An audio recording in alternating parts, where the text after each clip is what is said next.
everybody for a couple of ground rules for tonight, because we have our students on some of our students have hard stops. So we want to make sure they get as much time as possible, because we know that, yeah, you want to hear about what's going on at school and all that, but you're really here to hear CVHS graduates talk about college. So to give them as much time as possible, we're going to get through business as fast as we can. And what we would ask of everybody is, if you have a question, please put it in the chat. Michelle Farrell, the parliamentarian, and I will be monitoring the chat, and we will make sure that we get back around to your question after the program. That's not how we usually do things. We usually go in a more segmented style. But tonight we know that you really want to hear from the students. So without further ado, we'll get going. It is 7:02. We're even live on Facebook, because we're giving that a try tonight. And Mr. Moss, on this rainy January night, what can you tell us about Carnegie, please?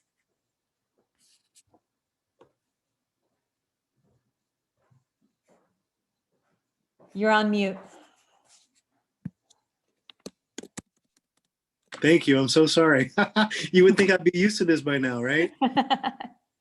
Thank you, everyone, for joining us tonight for our January PTO meeting. And I always look forward to this, not only to see some of our alumni, but also hear some of the fabulous things that they're doing. So I just have a few updates regarding the school. First and foremost, just as a reminder, next week we actually have fall finals that would normally take place prior to winter break. But because we started school a couple of weeks later, we'll actually have finals Monday through Thursday of next week. We start with periods 1 and 3, finals for periods 1 and 3. On Tuesday, that's a very special day, we'll have advocacy for the first 2 hours of the day, and then the final for period 2. During advocacy, the first thing in the morning, we actually have a makeup for the junior PSAT. So we have 50 plus juniors actually coming to campus for the start of the day. And then of course, later they'll take their second period finals. And then if I'm not mistaken, on Wednesday, we have finals for periods 5 and 7, and Thursday for periods 4 and 6.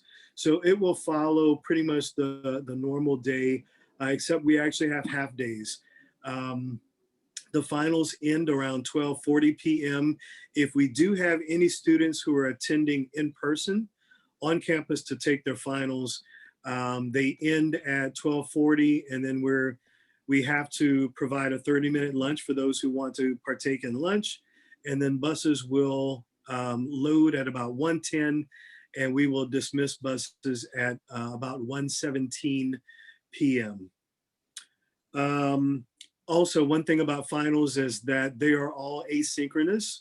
So students do not have to take finals in real time, meaning starting at 8:30 and starting at 10:40, but they must finish the finals and submit them prior to 11:59 p.m. on that specific day. So again, students have throughout the day, but they must submit prior to 11:59 p.m. on the day the exams are administered. The second thing, parents had, I think, until Monday to make their selection for their choice of instruction for students for cycle 4, which begins on February the 1st. And we have about 16 more students who have signed up for in-person instruction. I think that brings us to approximately 128 students we look forward to seeing in person starting February the 1st. I don't know if all of those will actually show up, but as of right now, the count is 128. And last but not least, the superintendent has made a policy and an expectation in regards to non-varsity sports and club sports.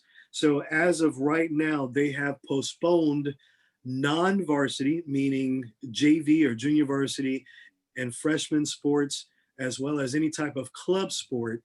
They are postponing those for the time being. I expect an update sometime tomorrow. And as soon as we hear about details about the update, we will certainly post that on our website and our different forms of social media. I think it's out of an abundance of caution. They are allowing varsity sports only to continue with participation and competition. So for us, that means that varsity tennis and varsity baseball can proceed as of right now until we hear otherwise. Any type of club sport, I know that's going to affect soccer right now. Again, out of abundance of caution for what's happening with the rising rates of COVID, as well as the different strands or forms of COVID, we cannot participate in non-varsity and club sports as of right now. We have extended that to activity on campus during lunchtime. So if it's an individual sport, if a student wants to jog or run or hit tennis balls against the wall, again, if it's an individual sport, of course that is permitted, but we are not allowing any type of paired group or team sport to take place right now. And this is in alignment with what the superintendent has put out just recently. So just please be aware of that. Okay, thank you. Sure. All right. Helen, do you have a budget update for us? How much money do we have? Yeah, you're muted. I just want to start and say that due to virtual teaching, we're not receiving as many requests from the teacher for school supplies. So our budgeted spending is, our spending has been a lot lower than budgeted. So we're working with Mr. Moss and the school to try to identify areas where we can make some impact, such as infrastructure or technology. We are also, the PTO board is also reviewing some of the corporate sponsorship grants from last year that was stopped due to the COVID shutdown. These are the wish lists from teachers as to ways that the PTO can help the teachers in the school to update, once again, technology infrastructure to help make, I guess, teaching more efficient.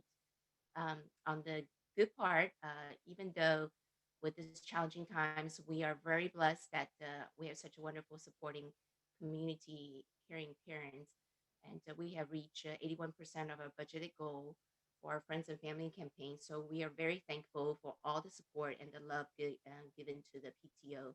And I just want to remind everyone that the Friends and Family campaign is still ongoing all through the school year. So if you haven't had a chance, you can still make your donation online at our vanguardian.org website. And so I'll turn it over back to Susan. Thank you. Julie, I think you're up next. For those of you who haven't met Julie Fett yet, she is Talia Cohen Fett's mother, and she is our liaison with the senior class, the class of 2021. Thank you, Susan. Yeah, I'm so pleased to be able to work with the senior students, the senior teachers, the administration, and the PTO. And we've pulled together, we're trying to pull together a lot of events for the seniors to make it a special year as they so deserve. So the first item I'd like to highlight is that in the most recent PTO newsletter, a full detailed announcement went out, so that you should consult that, and I'll just provide a few highlights in 1 minute tonight. But there is a movie night, an outdoor drive-in movie night, actually walk-in, and we've organized that beginning with the seniors, and if all goes well, we are thrilled to be able to offer that same event for juniors, sophomores, and freshmen in the coming months. The idea is an extremely safe, distanced, masked social event that can at least provide some solidarity and some interest and some camaraderie for our students. And so all the details of that are in the newsletter, as well as a lot of information about end of year events and activities. I'm sure many senior parents are curious, when is graduation? What about prom? All of the other awards and banquets, etc. And so a lot of that information is in that newsletter, and I'll put my email too in the chat after this. If you've missed that, or if you have any specific questions, you can contact me. But the administration is on top of organizing AP exams. Of course, we're all in flux. There's a lot of uncertainty, and we just need to be ready to be open for whatever can happen in May and June regarding AP exams, final exams. Graduation dates should be announced hopefully by early February. And as soon as the administration knows, they will tell us. One thing that's of interest to senior parents is that it's a tradition at CVHS to cover many of these activities to have senior dues. And so that number is at $250 this year. And if the link is not set up yet for payment, it will be in the next day or so. This is payable by credit card. All kinds of accommodations can be considered for families who cannot afford that $250. So please do not hesitate to speak with me or Ms. Hernandez at the front desk about that. Senior dues covers graduation, prom, senior activities, cap and gown, and a number of other items. So that's all made explicit as well in the payment link, as well as in my update in the PTO newsletter. So the last thing I'd like to mention is if there are any parents, not just parents of seniors, but particularly parents of juniors, sophomore, and freshmen who would like to volunteer for some of these senior events. It's a great way to see what's coming for your student in the future, but we might need some chaperones for movie night and for prom, and we'd be very grateful. So please reach out and contact me. Thank you.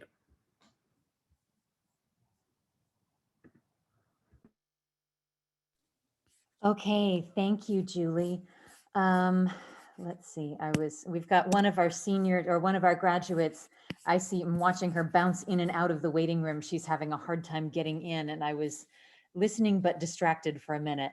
And Maria Calzada put up in the chat, there is, Julie, maybe you mentioned this, there is now on the PTO Vanguardian, there is a senior page. So we're going to do our best to double everything that comes from the administration, everything that Julie works out with the senior committee. We're going to do our best to publish it there in one concise spot. And then Julie's email is in the comments or in the chat for anybody who needs to talk to her about senior stuff or wants to volunteer. Let's see. So senior class update. Georgie, can you talk to us about volunteering and other social events? Sure. Okay, so first of all, we're also going to have this spring, the PTO is planning an outdoor ticketed event to celebrate CVHS performers. So we're going to do similar to what Julia said, spread blankets on the baseball field and watch a collection of student performances on the big screen when the sun goes down. So we need any student clubs and classes who want to be part of this. It's like a talent show to let Jamie Turner know.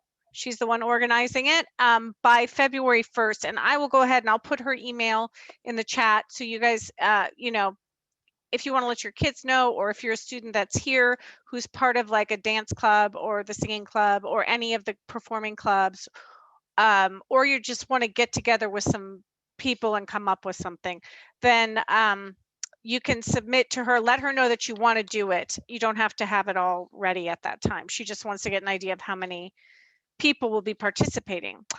Okay, so that's the, it doesn't have a date on that yet, but that will be happening in the spring.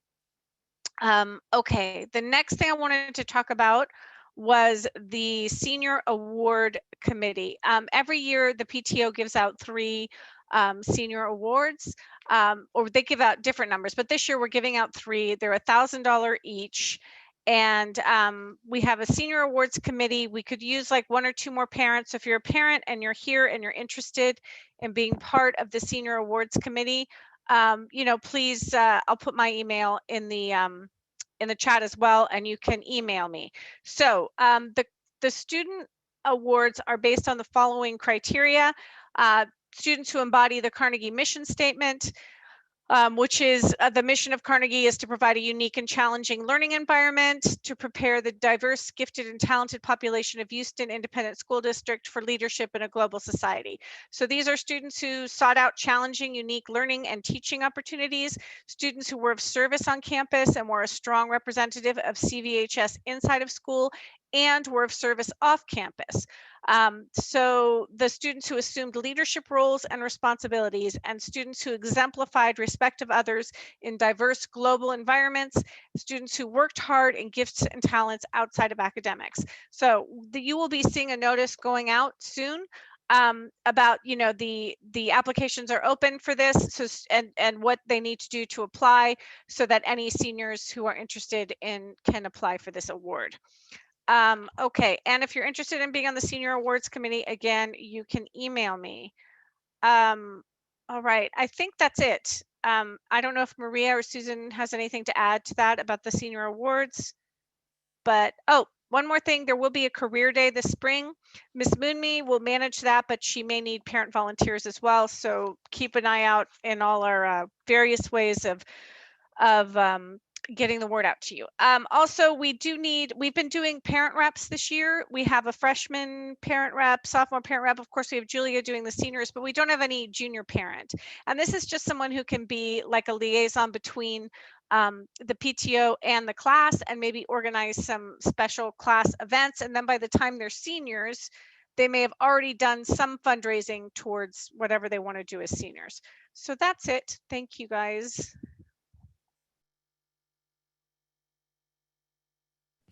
Whoops, I'm muted. So I think that all of our panel is here. I know that they are in the chat, but they are 13 students who graduated from Carnegie in the class of 2020. And I hope, well, actually, I hope I pronounce everybody's name correctly.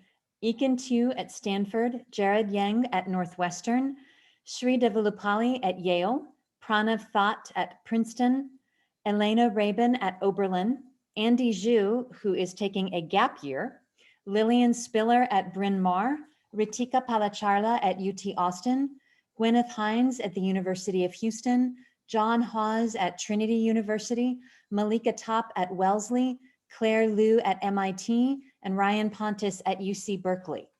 So because we've got enough people here that it's kind of hard to see everybody at once, now we'll turn it over to them.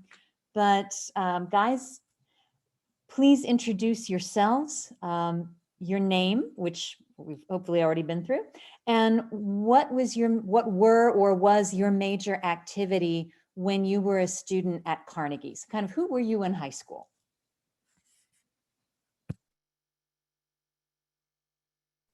So, and maybe Ekin, if you could go first. Yeah, so my name's Ekin. I'm studying CS at Stanford University. And throughout high school, I was very involved in our school's math and science team and UIL team. I really enjoyed participating in a lot of the UIL academics for math and science. In addition, I spent a lot of time in Mu Alpha Theta, which is our school's math honor society. And I also spent a lot of time in robotics as one of the programmers on our team. So overall, a very STEM-oriented extracurricular activity set. But yeah, I'm really excited to answer any of your questions and talk a lot about how Carnegie shaped me for college. Okay, Jared, could you chime in next, please? Yeah, sure. All right. Hello, I'm Jared. I'm studying computer science and mechanical engineering right now at Northwestern University. I'd have to say my biggest activities at Carnegie were definitely robotics. But I was also in Alpha Theta, and that was pretty fun too. Okay, Sri, are you here? Yeah. What's up, guys? My name is Shri. I go to Yale. I study physics. In high school, I was on the math and science team. I also did a lot of UIL and just various physics contests in high school. Pranav? Hi, I'm Pranav. I'm studying electrical engineering at Princeton. In high school, I did a lot of UIL. I was involved in chess, I founded the club, did lots of volunteering for chess outside of high school, like in summer camps. And I also swam for my local high school's swim team. I'm just curious, what was your local high school? So Carnegie didn't have a swim team, so I went to West Side High School swim team. Okay. And Elena, are you here? I know you were having some trouble getting on. I'm here now. Great. Hi, I'm Elena. I'm studying history and politics at Oberlin. And when I was at Carnegie, I did a lot of theater, UIL theater and regular productions throughout the year. And Andy, are you here? Yep. Hi, I'm Andy.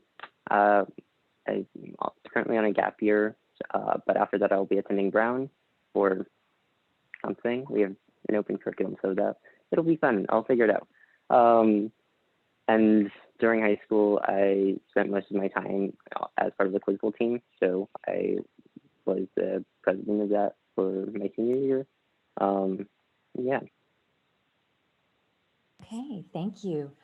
Lillian.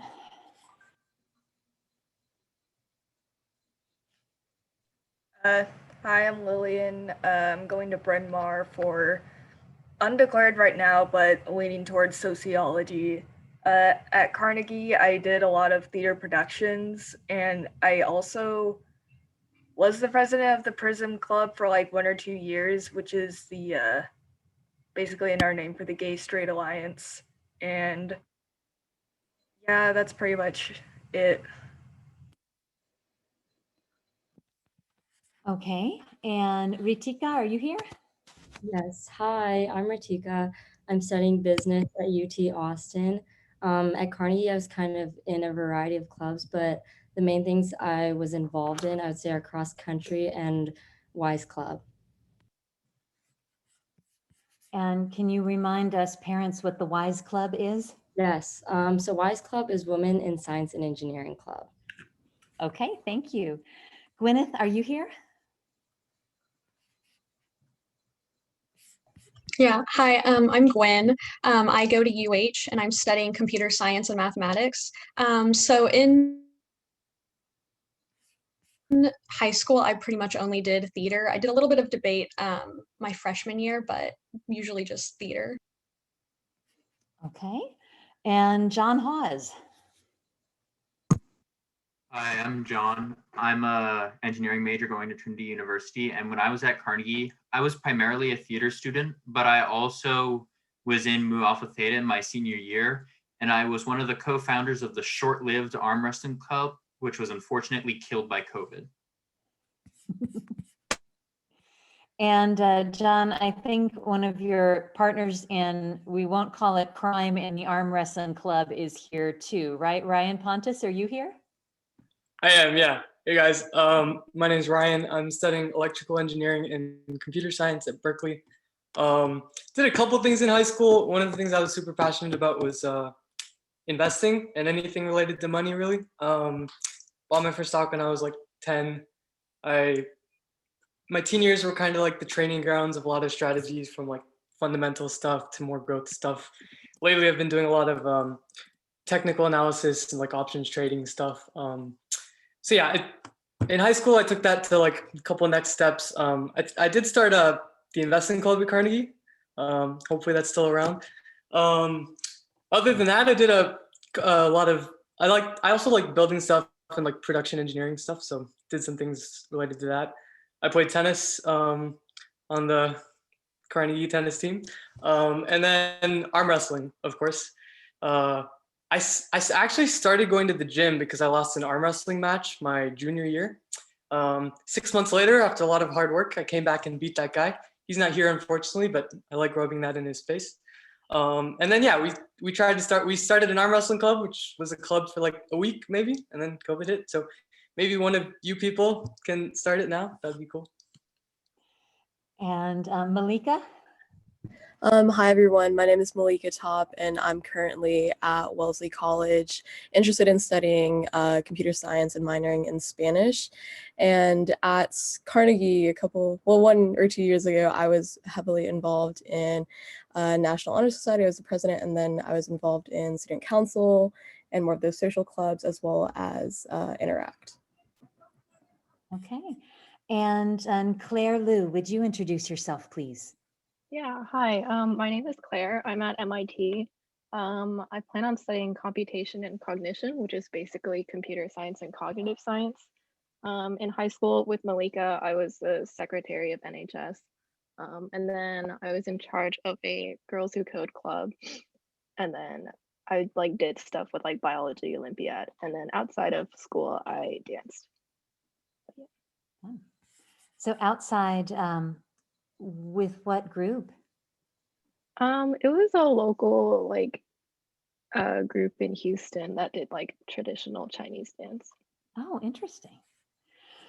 Well, so now everybody has an idea of kind of who our panelists are, what they were like at Carnegie, at least a little bit. And I will let you guys do this a little more free form rather than going down the row. But the first question that I have for you is, how was your transition into college, knowing that you had a very unusual time period in which you were starting school? I would say it was definitely super uncertain at first because we didn't know what was going to happen. Like the schools were still figuring everything out and everything was new for us. But like colleges are still super helpful. Like you have upperclassmen helping you, like peers, and then they have orientation and that helps you get oriented to the school. And so I think the transition was really not too bad, especially your first semester of freshman year. It's more about adjusting instead of focusing on classes too much. And so I think the transition period is not that bad at all.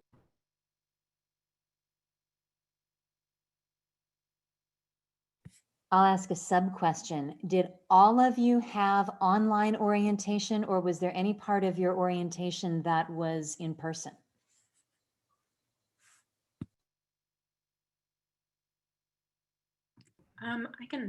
I had an online orientation throughout August that was sort of to introduce students to each other and to sort of the function of the school and how classes would work freshman year, especially since they're a little different than usual because of COVID.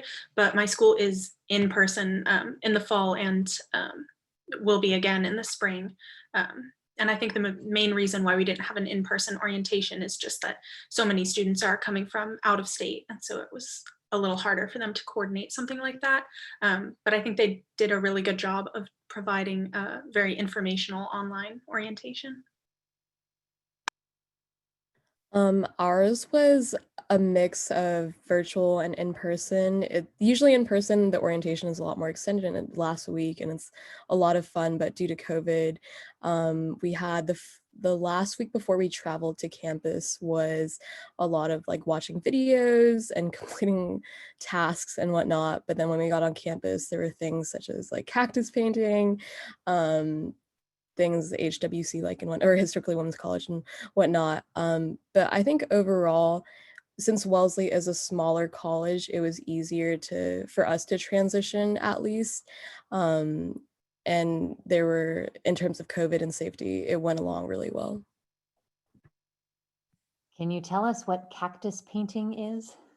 Sorry, let me rephrase. Cactus pot painting. We didn't actually paint the cactuses, unfortunately, but yeah. Okay. And does anybody else have anything they want to say about their orientation process? My orientation process was mostly online. There were a bunch of different Zoom calls that could allow you to meet up with campus leaders or people who were in control of certain clubs on campus. The good thing about this being online was that it was very much, in my experience, like go at your own pace. Like if I showed up to something and wasn't enjoying it, I could just leave. And then if I was enjoying something, I could stick around and get what I wanted out of it. So that was cool. Okay, anyone else? And we'll move on then. If you think of something else, we can always revisit the topic. And I'm asking that in part because, you know, we're starting to wonder as we see maybe the end of the pandemic coming, what are we going to move forward with of our new habits? And it's my personal suspicion that we're going to be doing a lot more Zoom. So even as, cross our fingers, the coronavirus might fade by this fall, you incoming freshmen, outgoing seniors may have more of your experiences online. We don't know yet. Our next question is, what was your biggest adjustment to college?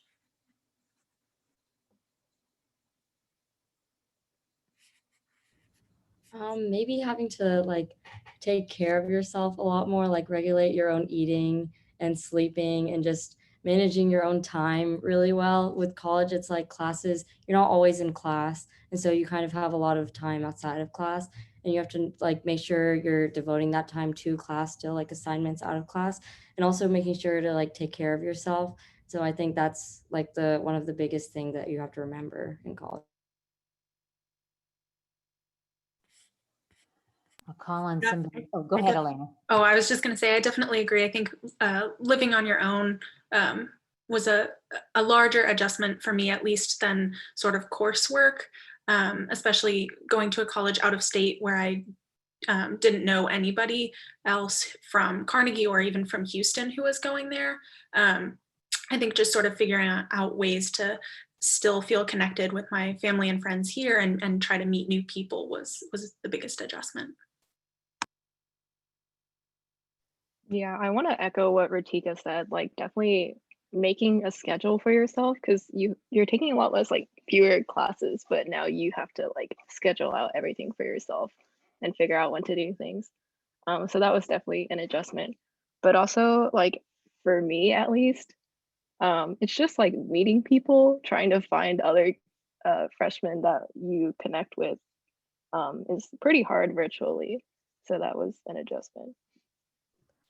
I would say this might be a bit cliche, but the weather is a bit of a change, even though I was born up near Boston, but I left there when I was young. So going back and being in like high 20s, low 30s for the majority of the winter and late fall was definitely interesting. I didn't buy boots or anything like that. I said I would just brave the snow in my sneakers, but I definitely fell on my butt a little bit too often. So I definitely recommend that.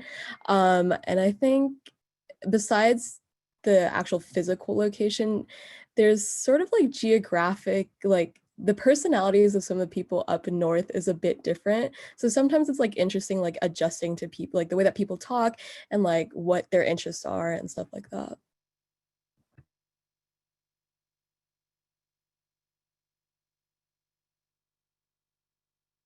If I could add on, I think I share this similar sentiment with Claire. I think one of the biggest adjustments, especially in this sort of COVID era, is trying to meet people. It's very difficult virtually because you either meet people based on geographic location. For example, one of the good ways that I met people was from the people who are also going to the same college but are from Houston. So we were able to meet up that way. But besides that, you either have to meet up through classes or clubs. So it's not the usual situation on campus, at least for me, since I was online the quarter. So I think definitely it was a lot harder to meet people our age and also the upperclassmen, which is usually one of the things or the advantages of meeting people in dorms and whatnot. But hopefully that gets resolved soon when we get to go back on campus. I could add something here. I think I echo the sentiments of Ekin and Claire. But adding on to that, at Carnegie, it'd be, well, I guess not now, but you'd be in school for like, I don't know, 7 hours every day or whatever.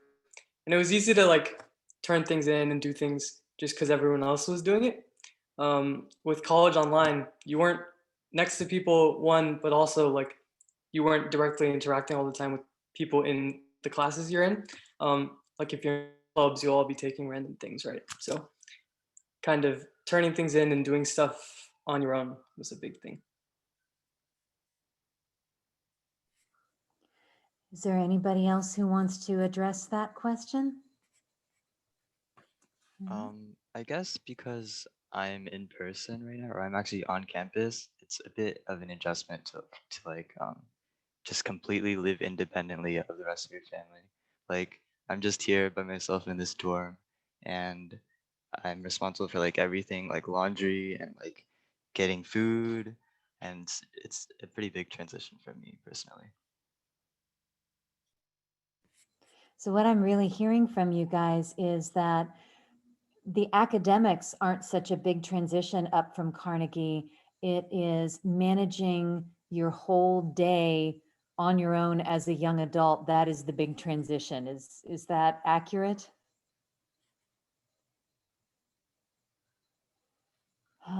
Okay, well, I'll skip down the list of prepared questions because somebody asked in the chat, how did you decide which college you wanted to apply to?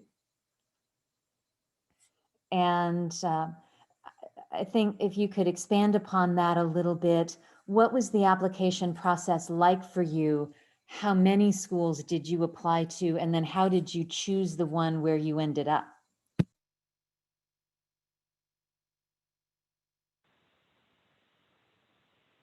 If no one else wants to go, I can go. So as far as figuring out where you want to apply, one thing that I found to be really helpful was like visiting the colleges, which is not very feasible right now. But like, I don't know, there's just like going on campus, there's a feeling that you can get.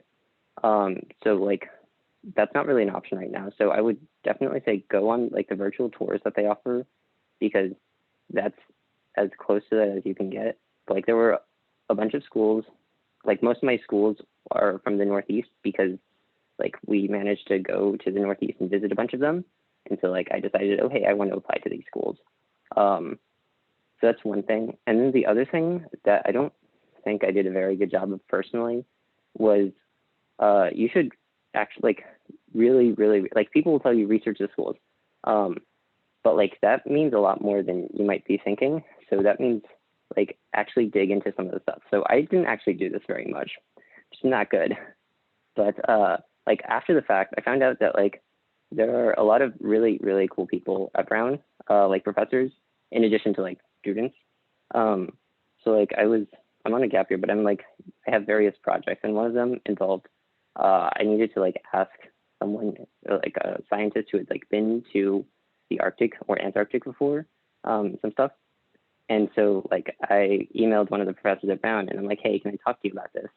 And turns out the guy who's named Dr. Head was like the guy who designed the Apollo astronaut training program in the 60s, which I thought was like, oh, hey, that's really cool, right? So like stuff like that, like actually go and find things that you think you might be interested in, and like go look at the professors at the university and like see what they have, and go look into the specific, like very specific programs. Like I also found out Brown does this competition for startups where they award grants to help them, grow, and things like that, that like they're not going to be on the front page of the university's website. You need to like actually dig into the details. So yeah. Okay, thanks, Andy. Pranav, we haven't really heard from you tonight. Can you talk about what application was like for you?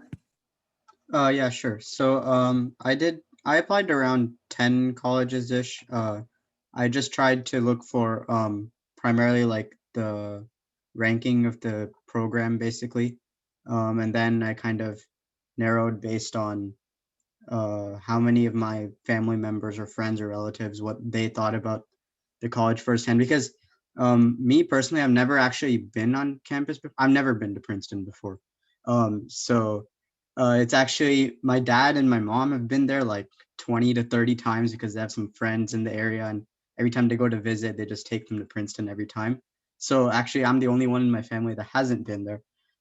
But for me, like, I looked at their programs online. I really liked their electrical engineering program. I had some family friends from Houston that also went to Princeton. One of my friends at Carnegie also went to Princeton the year before me. So I was pretty biased towards going to Princeton, and then when I got in, I was like, man, this is amazing. This is what I wanted. So yeah, for me, like, I applied to state schools, and then also I didn't really try to apply to any mid-range state schools. Like, well, I mean, Georgia Tech is good, Berkeley is good for engineering, but for those outside of state, tuition would be pretty expensive for me. So I kind of went for an option that would give me some financial stability and also had a pretty good program. And so, yeah, in the end, I had like UT Austin and Princeton, and I chose Princeton because faculty and the staff, I really liked the program. So, yeah.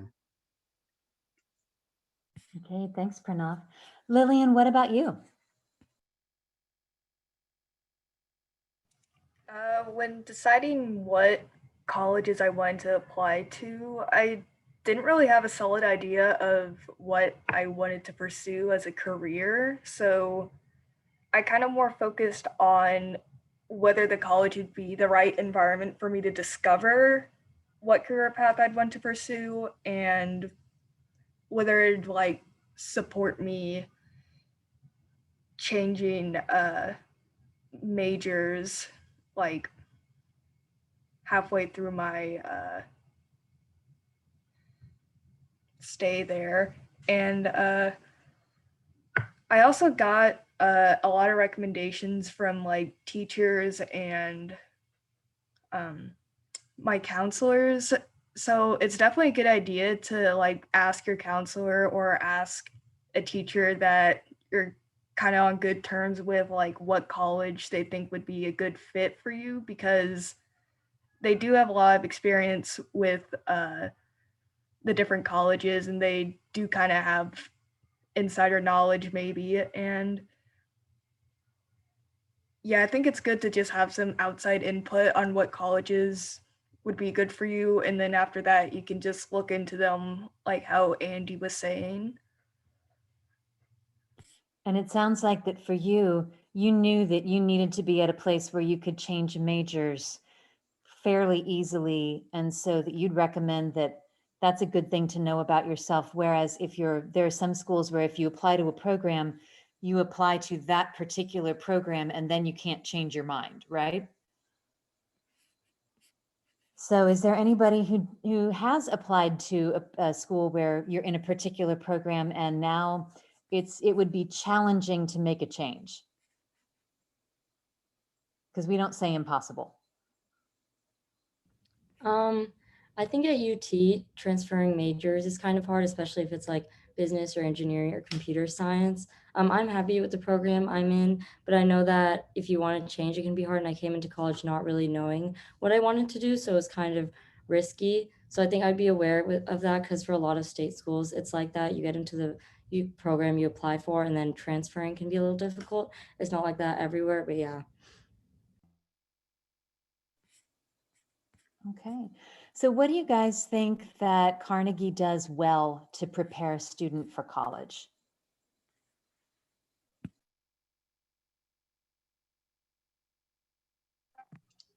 I think Nothing? Carnegie actually prepares you really well, because college schoolwork, at least for me, is nowhere near as difficult as it was in Carnegie. So I just have a lot more time on my hands than I did while I was here. Yeah, I would definitely. Oh, go ahead. Sorry. I would definitely say that I think Carnegie prepared me well, even though the kind of schoolwork and homework and types of studying that I've been doing in college are very different than what I was doing at Carnegie. I think the sort of skills that Carnegie taught me about managing time, staying on top of your coursework, talking to your teachers, being aware of kind of being on good terms and being able to have conversations with your teachers if you need help or there's something that you're more interested in. I think that was all very helpful and very applicable to college, even if the college academic experience is very different from the academic experience at Carnegie.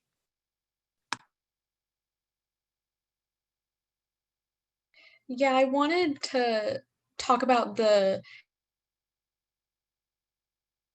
discipline you need in college, where you have to be able to sit yourself down and be able to do the work that you need done on whatever day. You need to be able to think about, okay, well, I have this assignment due this day and I need to do this right now, right? So Carnegie definitely prepares you for that discipline you need to have because no one is going to be there constantly telling you the things that you have to do and okay, we're going to set up a schedule together and do these things. You have to do that all yourself, which also brings me to, I just have this irrational fear now of me not knowing I have an assignment due and it being due. But Carnegie definitely prepares you a lot. I think Yeah, I going, wanna. sorry, Okay. go ahead, go ahead. Okay. So yeah, definitely workload wise, I think Carnegie does a good job preparing you. At least in terms of like dealing with a heavier workload or like knowing what to do when like how to deal with that, like how to ask for help and stuff. But also like non-academically, I feel like Carnegie introduces you to a lot of different types of people. And like if it's the case in middle school, it also introduces you to people who are like smarter than you or like as smart as you. Which like when you go to college, which is like a much bigger world, that's like definitely, there are definitely people that you'll meet who are like that. So I just wanted to add that. I think like the more independent like learning style that like I got out of Carnegie in terms of like teachers, like giving assignments and like helping you when like you need it, but for the most part, like you learn a little bit more independently and it's a bit more hands off. I felt the same way was true for me in college. So especially because of like virtual settings, like teachers will have pre-recorded lectures that you watch outside of like your class time and stuff. And it's a lot of like keeping track of that because the stuff piles on. And one thing in college is that like due dates, sometimes they're far apart and like they're on the syllabus, but for the most part, like you don't really have like reminders the way that like you would on It's Learning. So I think it was really cool. It was really helpful for Carnegie to like help me learn how to do all that by myself without like depending on a teacher. And as for workload, I would say it's definitely manageable. I went in really scared about stress culture because that was one of like, the cons of college. And I think like Wellesley College in particular, at least based off of like College Confidential. But I think like going into this first semester, knock on wood, everything went really well and whatnot. So hoping to continue that, but yeah.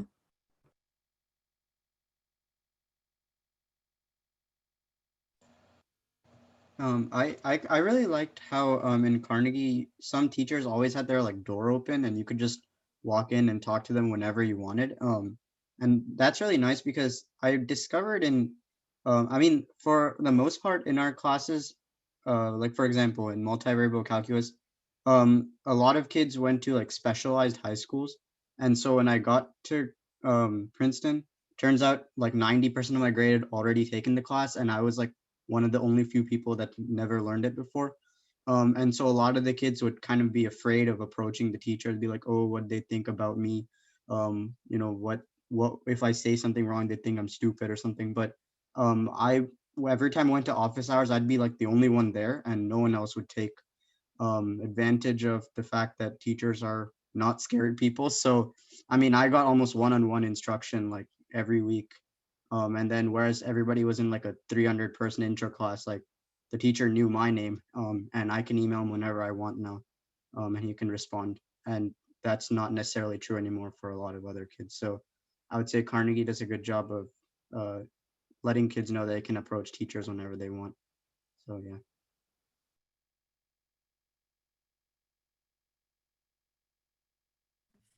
Okay, there's a couple of students have volunteered to answer some of the direct questions in the chat also. And then I think the next panel question would be, gee, is there anything that you wish Carnegie would have done differently? Because we think a lot about the good things, or maybe a better way to phrase that was, what do you wish you had known about college that nobody told you?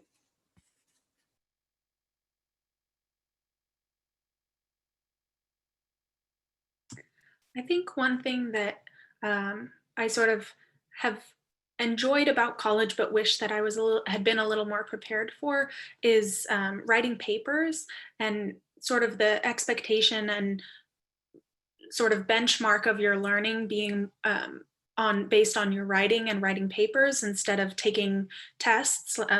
Like I didn't have a single class in the fall semester where I had exams that weren't in the form of papers. And so I think research class and TPSP, which you take your junior year at Carnegie, were probably the best preparation. But obviously writing, you know, a very long paper over an entire year is a really different experience than having to write a paper that's half that length in only a week.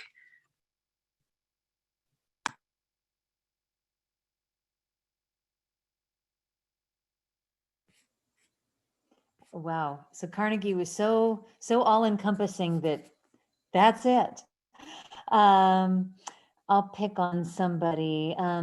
Shri, what did you wish you had known that nobody told you? I think Carnegie did a really good job. I think it speaks to the fact why nobody really has much negative to say. Like I was promised freshman year, I remember at Carnegie that Carnegie's coursework would be harder than college. And I think that actually does come true, where Carnegie does give you so much work that sometimes college does seem a little bit lighter in comparison, from my experience at least. I guess like the only other thing is that it isn't like no fault of Carnegie by itself. It's just coming from a small school, being thrown into like a much larger school, much larger college, is a very different experience. And that's something that's echoed through a lot of my friends who are also from smaller schools and then coming into college. It's a very different experience in the sense of seeing a bunch of new people and meeting a lot of new people. Especially even during COVID, it just adds to the difficulty. But there's no fault of Carnegie's own. You'll learn to meet new people faster, and you'll find more people that are just like people you met in Carnegie. So I think all Carnegie kids will be fine. So Shri, for some perspective, how big is Yale's freshman class? So it's around 2,000 kids, and then the whole undergraduate class goes around above 9K. And there are obviously much larger state schools, and I'd say our school is much smaller than even bigger state schools. But I think it gives a good lower bound of what an average college size may be.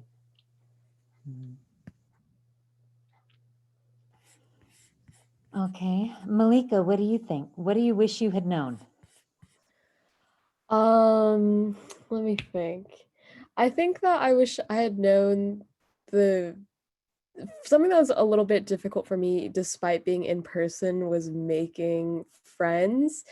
Which I'm not going to say is because of my own social skills, but I think it's just because it's so different going to the Northeast and like the type of people there. The humor is different. Like I said earlier, the interests are different. And maybe I wish that Carnegie did do this because Carnegie is smaller, it's easy to know everyone and like be friends and stuff and say hi to people. And although Wellesley is really small, I think I think our class of 2024 is like 300, 400. Actually, wait, 3,000 divided by 4. Yeah, so it's 6,000 total, 3,000 total undergrad. So it's a much smaller school, even smaller than Yale and stuff. But even then, it's a bit different because cliques of sorts do form, but overall there's this sense of like community that I think carried over from Carnegie, but at the same time it's just like different because you're going to a place where it's people from like 50 different states and so many different countries. So I wish Carnegie had sort of like helped with that. But also like that's some things that like are just out of our school's control, and it speaks nothing about our school, but just the diversity of the place that you choose to attend.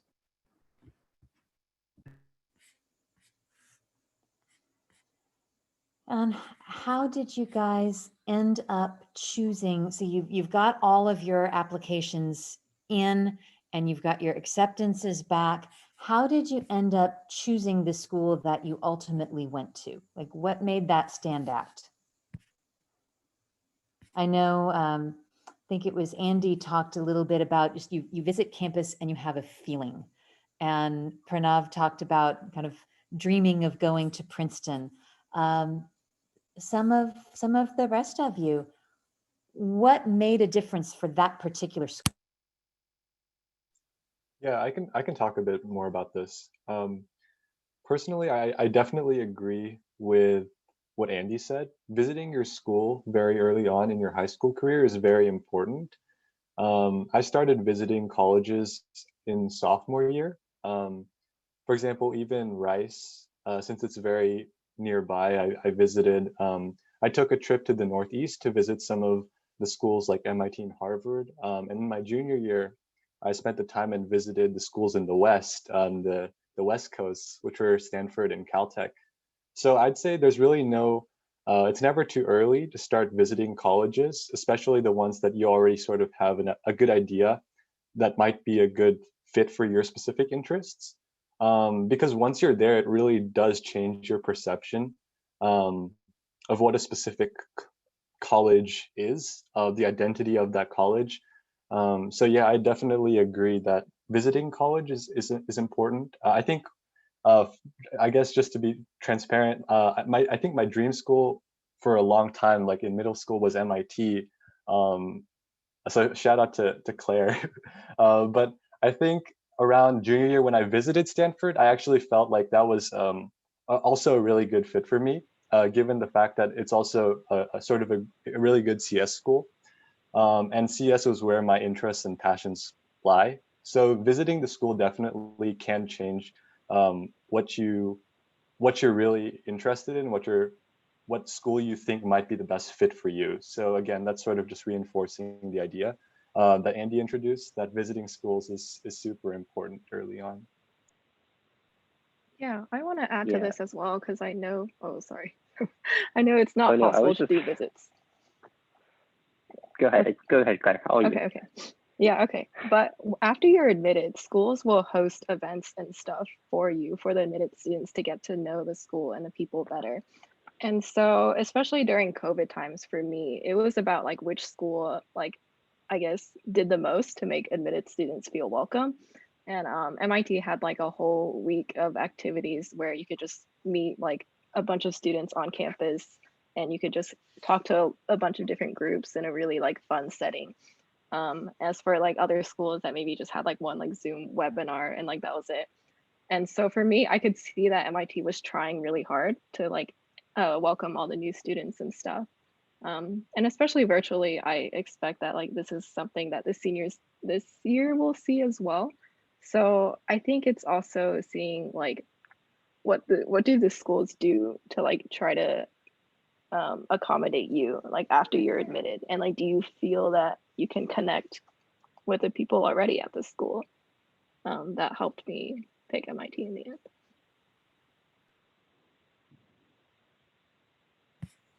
Anybody else? Andy, I know you had something you wanted to say. Oh, I was just going to say, since we're talking about MIT, I, like Ekin, I also really liked MIT when I was younger, and then I visited, and I really hated it. Nothing against Claire, I just didn't like MIT very much. So like, it works both ways, right? Like I also, when I went to Boston, I thought that I wouldn't like Harvard very much, and I ended up liking it a lot. So like visiting schools can really change your opinion of them a lot. And like, even if you don't know where you want to, like where exactly you want to go, visiting schools can help you get a feel of not just like the specific school, but like schools similar to that. So like, I didn't really know where I wanted to go. So I visited a lot of different places. So like we went to NYU. I decided I did not like New York City at all. Right. And like we also visited a really, what's it called? It was like a really small and remote liberal arts college in the middle of nowhere. And I decided I also didn't like that. So like, even if you don't know exactly like, okay, I don't know at all where you want to go, it's good to like know what types of schools you're looking for. Okay. Andy, I'm going to put you on the spot just a little bit because you're taking a gap year and Ryan is going to be taking a gap semester starting right about now. Can you talk a little bit about why you decided to take a gap year? What led you to that?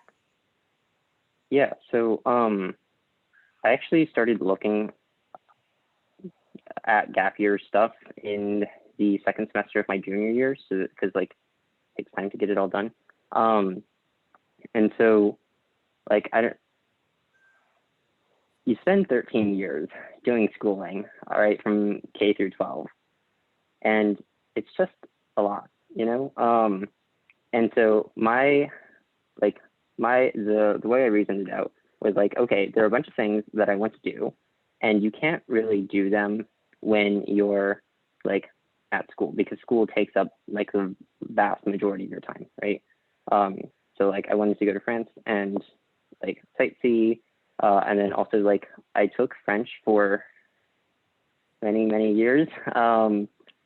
Et je peux parler français un peu, a little bit, not a ton, but a little bit. And so I wanted to like go live in France and see how that was. And so like obviously that has not happened, unfortunately, but like being able to take time to pursue my own projects, I feel like is really valuable to me. So I think one thing that I'm doing right now is I'm running a summer camp, or setting up for a summer camp. And it's actually been really helpful. Like you learn a lot when you actually are doing something in the real world versus doing it in the classroom. And you can see how stuff from the classroom applies to the real world, right? So examples are like, we were making ads for the camp, right? And so all the like time that I do not do video editing, but all the time that other people had spent learning how to video edit for English projects and whatnot turned out to be helpful. And you turn it into something that's that has more of a real world consequence.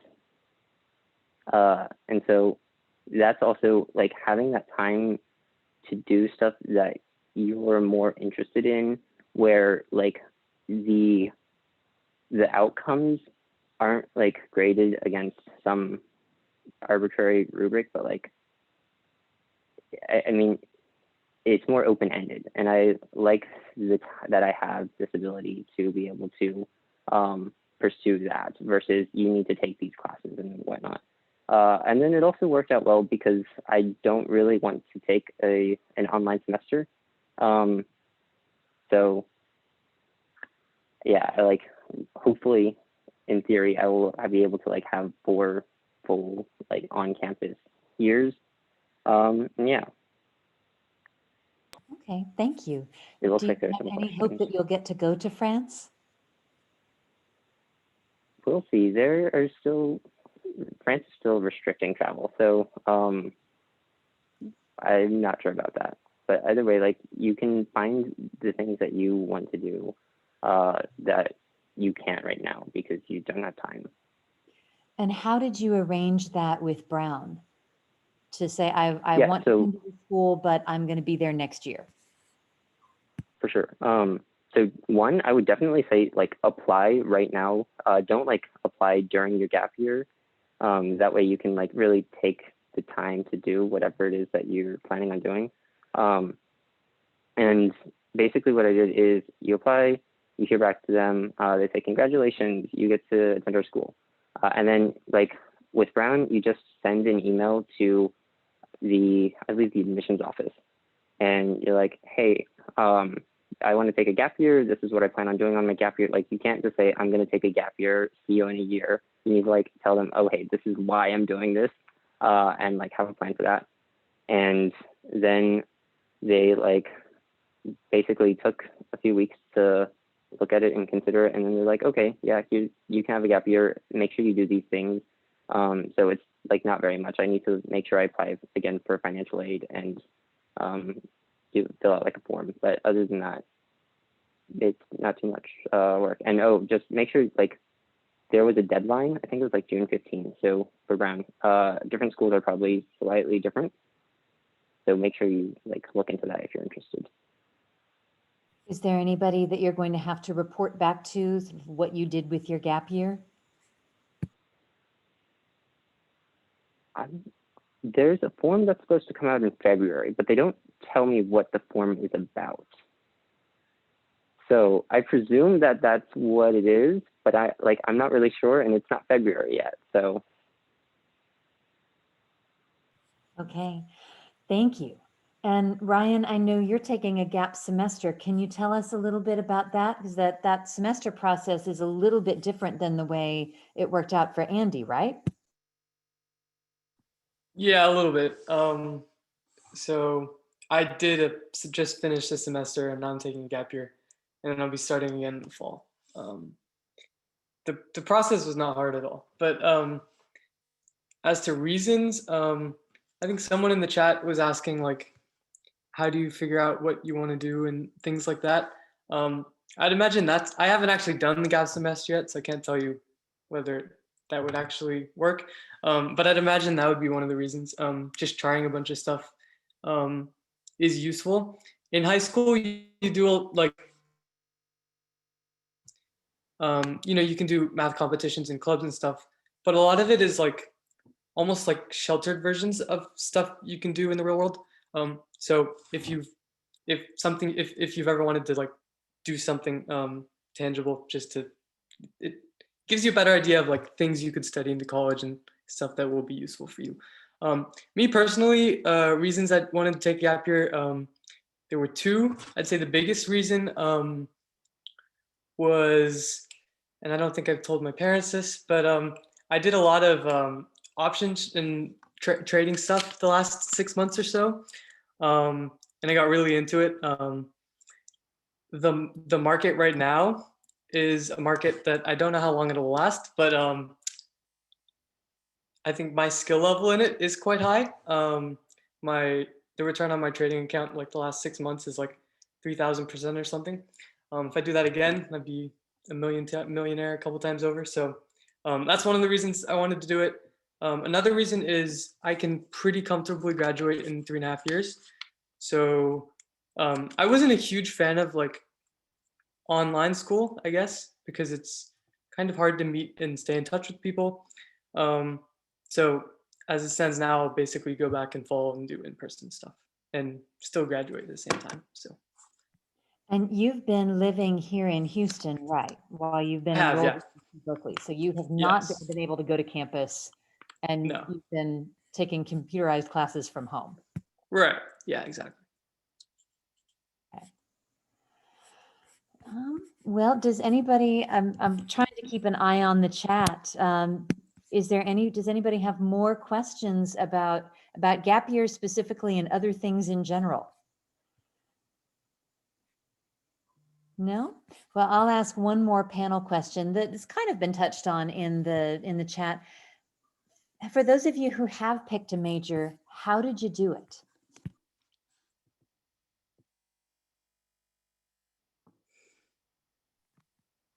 Well, for me, I knew I liked doing math, but I also knew from what I'd read about doing pure math and from the few things I learned about pure math that I didn't want to do that for the rest of my life because it just sounded very, very boring. So I decided to go into engineering because I could A, keep doing math, and B, actually do something with it instead of doing math for the sake of more math. So that was my entire thought process regarding that. And I will abuse my position as your mother for just a minute. I think the fun you had building set in theater also had at least a little bit to do with that. You're like, I make stuff and it works.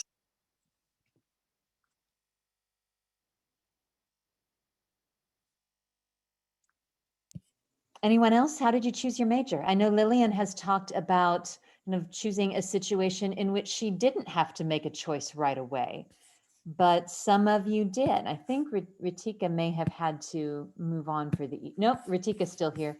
How did you choose your major? Okay, I was really conflicted when I was choosing my major. Everywhere else that I applied, I was biomedical engineering. So like UT was the only one where I applied business. I can't say I was really sure when I decided. Honestly, it was like my mom was like, "Oh, I think you would be good at business," and so I was like, "Okay, I'll apply business." And I just chose to go to UT because the business honors program was what I was interested in. Like I like the small cohort and like the case-based classes. So I was like, okay, I'll try it out since I don't really know what I want to pursue. Like I was like, you can kind of go on many tracks in business. And so that's why I chose it, because I was pretty much really undecided and I still am not really sure what I want to do. And so business just allows you to do a lot of different things. Okay. Oh, sorry. Go ahead. I'm sort of like in the middle in terms of like choosing a major, but also like not choosing a major, because Wellesley is a liberal arts college, or not just because of that, but Wellesley's policy is that you don't have to declare until your sophomore year.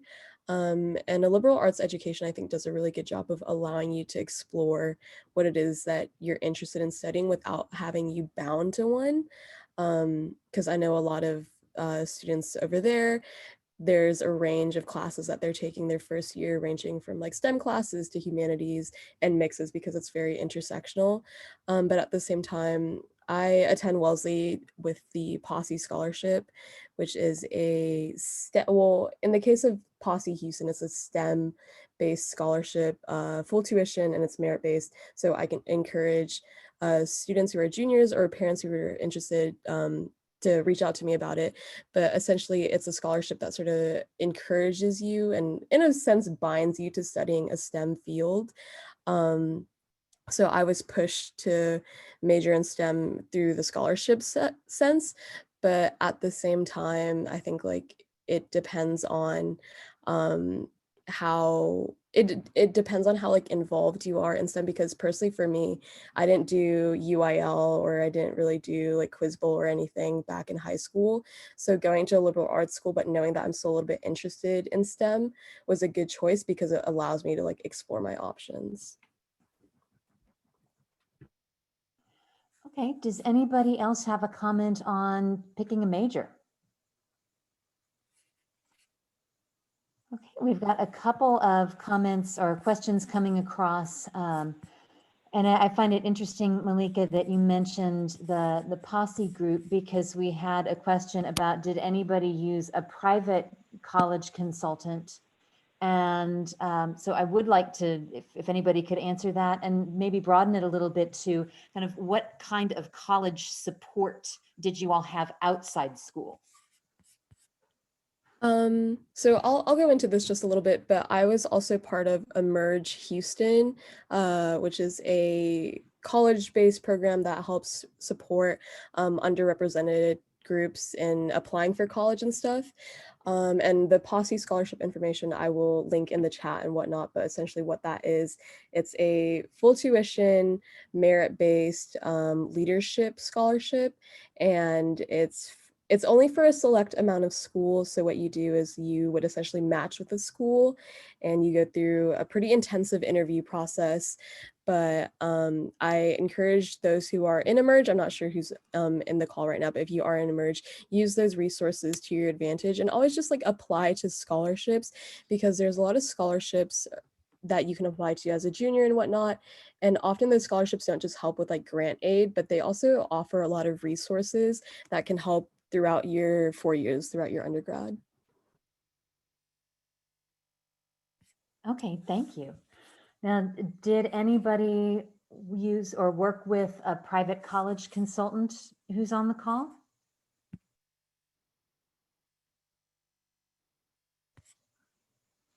Doesn't sound like it. And then, a question that a parent asked in the chat is, how accurate have you found college information forums to be? I mean, if you should go on like College Confidential and you look up your school, do you recognize the place that they're talking about? Does it make sense to you, or would you look at it and say, no, that's just not the place I know?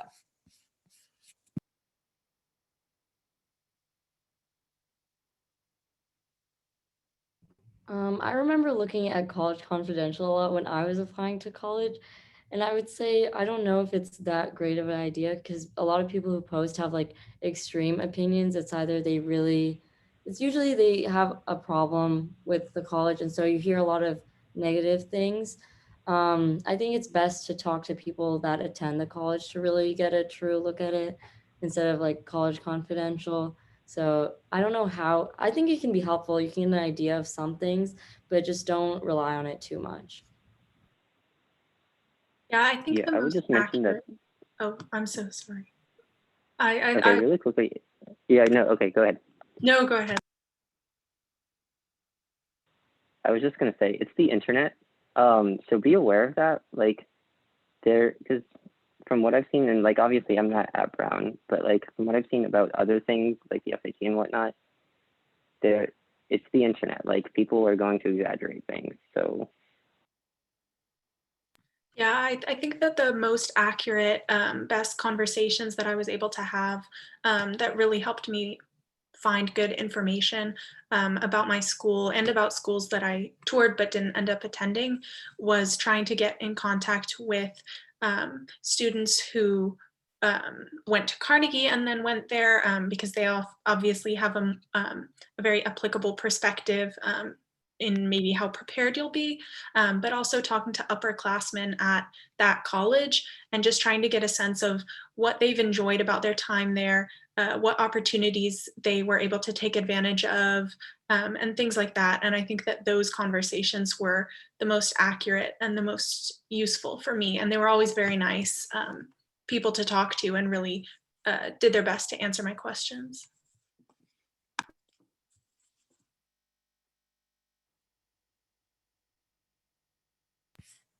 Okay, is there anybody else want to talk about kind of what kind of support they got through the application process?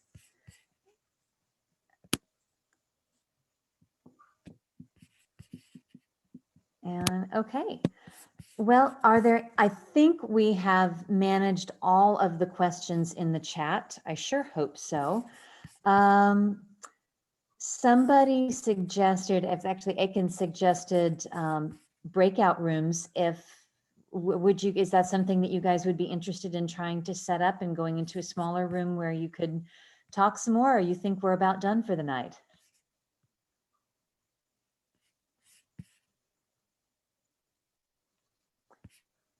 From the silence, it sounds like we're done.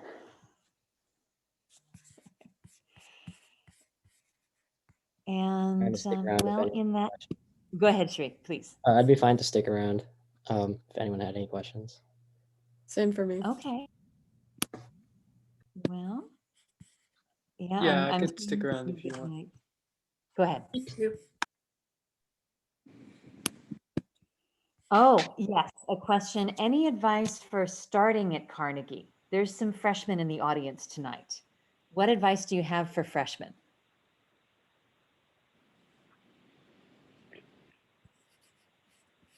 I'll go first, I guess. I guess one thing I was going to say about what do I not like about Carnegie. I feel like there's a lot of emphasis on the GPA game, and maybe this is because I didn't win the GPA game. But also, like, I feel like it's really stupid, frankly. Like, take the classes you want to take, because very much so, especially when I was going through and pre-cal BC was weighted as 1.5. Like, ignore all that. Ignore the physics C stuff. Like, if you're not interested in that stuff, don't take it. Like, take things that you actually want to take, because, like, it's really stupid to take classes because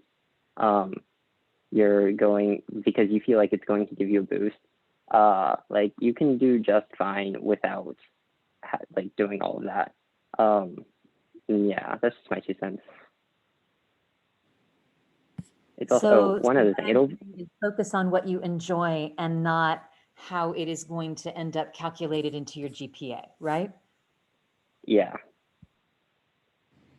And there's a follow-up question in the chat from that. Do you guys feel like GPA was important to your college application? Oh, and I saw Iken put up a love emoji for that, Andy. So I think he hears you. I do think that GPA was somewhat important to the college application process, but maybe not as much as I had been led to believe prior to applying. I think that the most important thing for me was feeling like I had a well-rounded application, and there was more that I was able to sort of talk to interviewers and admissions people about than just what classes I had taken, that I sort of knew what my interests were, what I was looking for in a college and things like that. And that was the most important part for me. Yeah, as far as GPA, I think Andy was absolutely right. High school shouldn't be about playing the GPA game and solely trying to have the highest GPA possible. I think taking classes that interest you, working hard at whatever you choose to pursue is the most important part.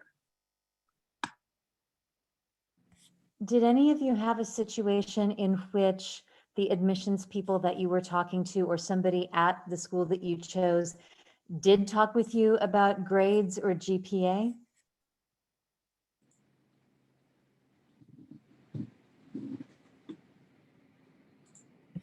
I'll take that as a no. And then a question in the chat. For those of you who are not at home, who did go to campus, did you get homesick and how did you handle it? For me, it was hard to like split that time between like talking to your parents and then also like trying to make friends in this like really weird COVID situation. So it was really hard because like sometimes like it's either a hit or miss with certain moments. Like you would be, studying for a final or busy writing like a 10-page paper and like your parents are able to call. So it's hard to like find that balance. But now that I'm home, our winter break is like a month and a half long. So I'm currently at the point where I am ready to leave. But I know that, once I get back on campus and stuff, it's gonna be hard yet again. I don't think leaving the second time is going to be any easier. But yeah, I think homesickness is definitely a thing. It's a two-way street though, in the terms that like children reach out to their parents and parents reach out as well. Because sometimes, even just a text like an I love you is perfectly okay.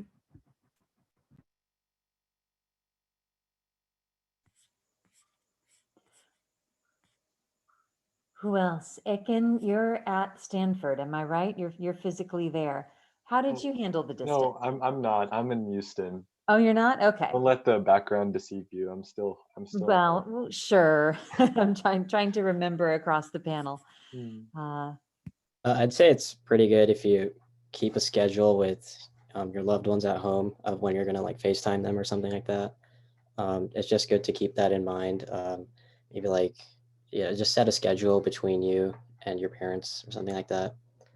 Because I know my mom missed me a lot, and so she would call me, but I told her like I had stuff to do. So it's just gonna be a back and forth. If you set a good schedule, it'll just be like turning in homework assignments. So you'll get used to it. So you suggest that you treat communication with your family kind of on the level of a homework assignment. You need to check that off every now and Once you again. get into the grind of homework, yeah, you'll get in the grind of calling your parents.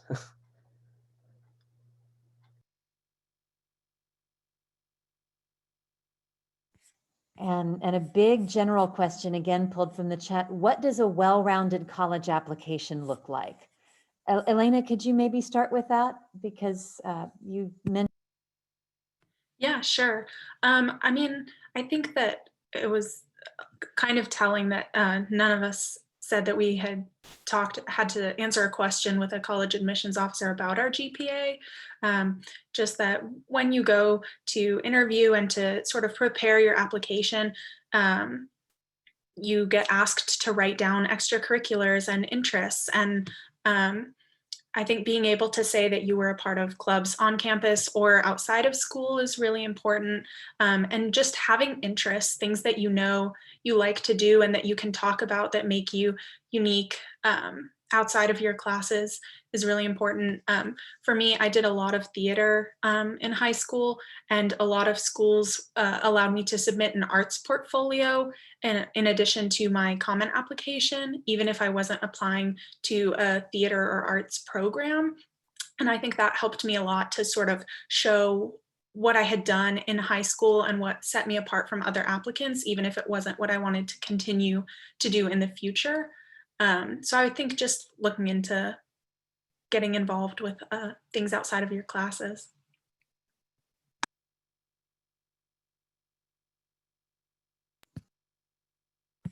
Can we ask you what was in your portfolio? Because you did not act, right? You did theater, but you were backstage. So what did you turn in?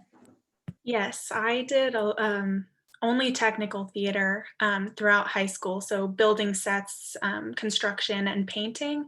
And so my portfolio was mainly process photos, my own sort of sketches and calculations, and anything that I had pulled from many pages of writing and journals from 4 years of planning for different theater shows. So a lot of images and sort of explanations of what those were and how I had contributed to what I was showing them. Thank you. And Claire, I see in the chat you had a dance portfolio. Can you tell us briefly about that? Yeah, so same thing. I didn't apply for dance, but a lot of schools give you the options to submit arts portfolios. This policy is going to differ depending on the school, so that's definitely something you should look up if you are interested in doing that. But for me, it was generally like submitting videos or photos. One school asked for a dance resume, so I had to like kind of figure out what that was. But I also want to say there are portfolios for other things as well, like visual arts.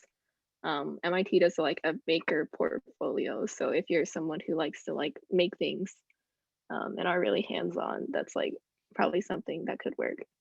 But yeah. Okay, thank you. I know Elena has said in the chat if she has questions about, if anybody has questions about arts portfolio, she'd be happy to answer them. So there's some questions and answers definitely going on in the chat. And there's a few questions. Let's see, if you could go back to the college app process, what is one thing you would do differently?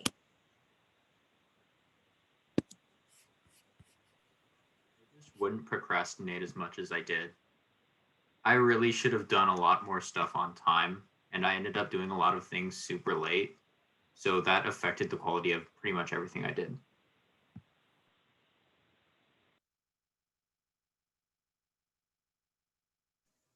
I agree with that. I think time management is really important for college apps, especially if you're applying to like a good amount.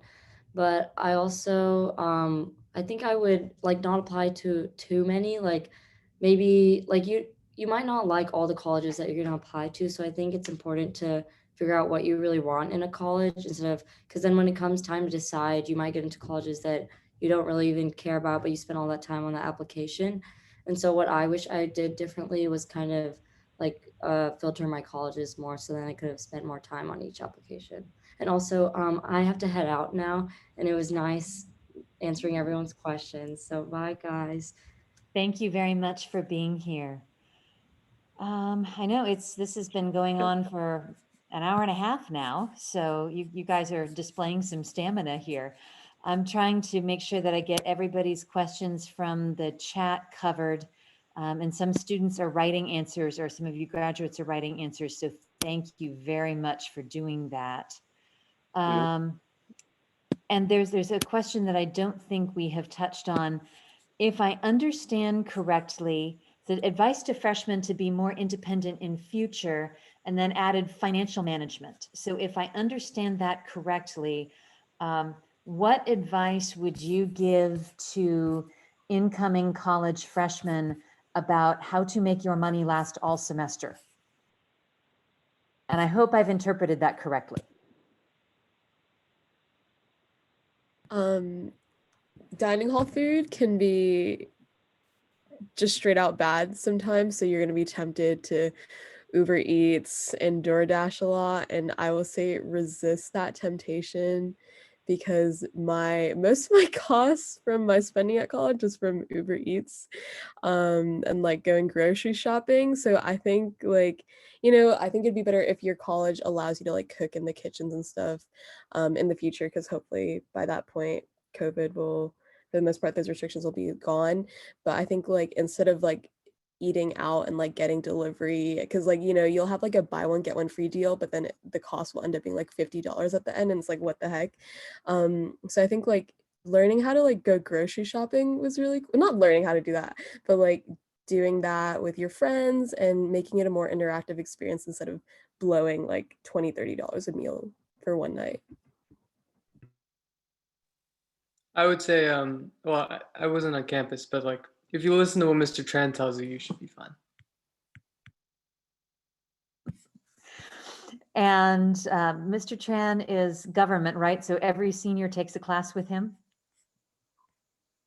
Yeah, in economics. Okay.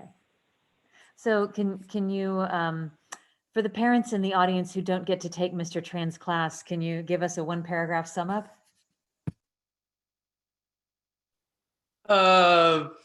I mean, it's been a while, but sure. I guess it's just like spend within your means and the simple stuff that like everyone should know, I guess, but not a lot of people do. Okay. Someone else could probably give a better explanation.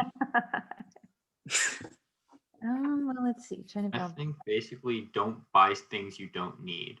Like if you don't actually need to get something, it's probably a better idea to just not buy it in the first place most of the time. Unless you certain that you can get away with it.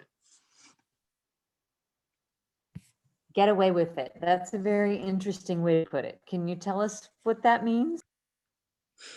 That means if you are certain that this whatever unnecessary thing you want to buy won't screw up the rest of your finances, like you will not be overspending, you will still be able to pull through and you won't mess yourself up, then buy it. But if the risk isn't worth it, then don't buy it.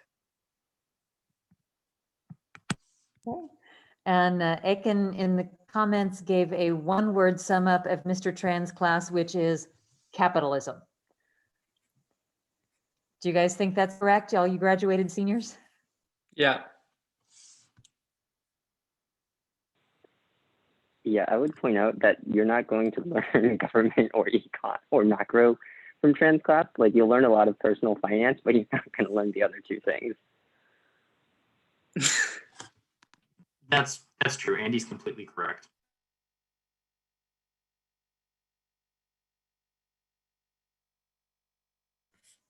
Okay, I am, let's see. Compliments. Yes, Claire, we're curious about the presence of Bernie Sanders on the MIT campus today, it seems. Yeah, so I think this is just from the photo of Bernie at the inauguration yesterday. That's kind of becoming a meme right now. The MIT admissions Instagram account likes to make memes. So they made this today. And then I remember this event. So I was like, I could use this. And yeah. So that was something that MIT actually put together. Yes, the MIT admissions account made this. Well, we'll swing back to one more serious question that has been addressed in the chat somewhat. There's a lot that's changing with the SAT about because of COVID and maybe the inability of some students to prepare for it or take the SAT.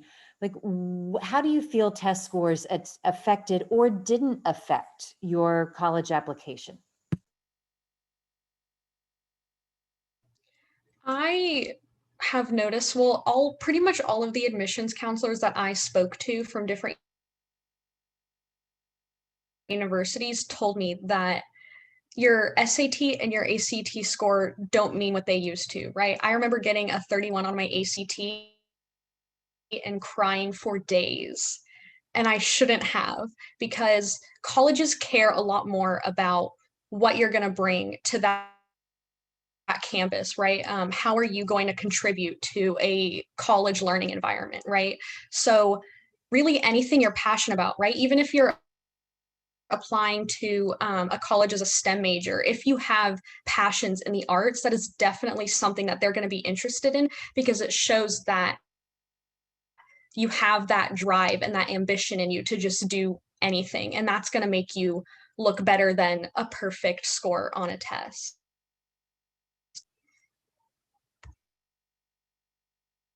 Thank you. Does anybody else want to weigh in? Yeah, I would just say I definitely agree with Gwen. I think what you bring to a college campus and what college admissions officers want you to bring to a college campus is so much more than your ability to get a high score on a standardized test. And so your ability to show who you are as a person will always be more important than the SAT and ACT scores. And another question just popped up in the chat. What counts as arts?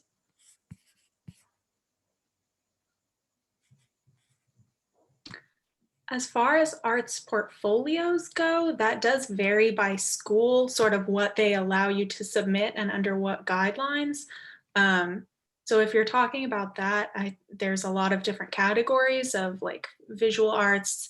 I think Claire submitted a dance one, like performance arts, theater, different things. So it does vary a little bit by school. I don't know if that answered your question. Okay, so you would suggest that as somebody who's interested in that, ask the school, because it might vary from one school to the next. Okay, well, I think we're ready to wrap up. I want to thank all of our graduates for coming here tonight. And Andy, I just want to mention that none of us are college admissions officers, so our insider info is somewhat limited. But I want to thank all of you for being able to be here tonight, for being willing to be here tonight.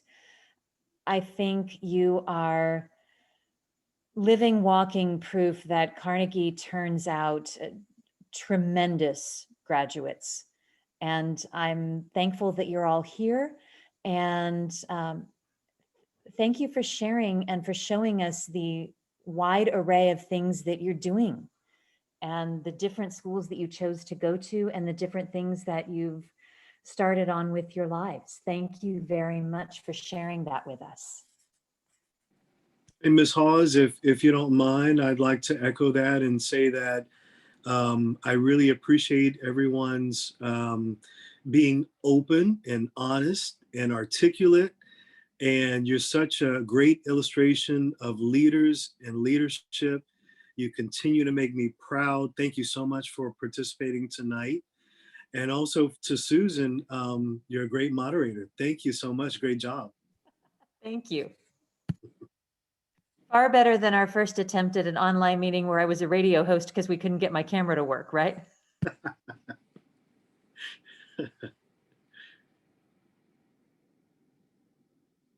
Okay, well, does anybody have a question for Mr. Moss? I hate to put you back on the spot. We said we would circle back around at the end of the meeting, and I think we've covered everything, but just to make sure, does anybody have a question for Mr. Moss or any of the PTO officers?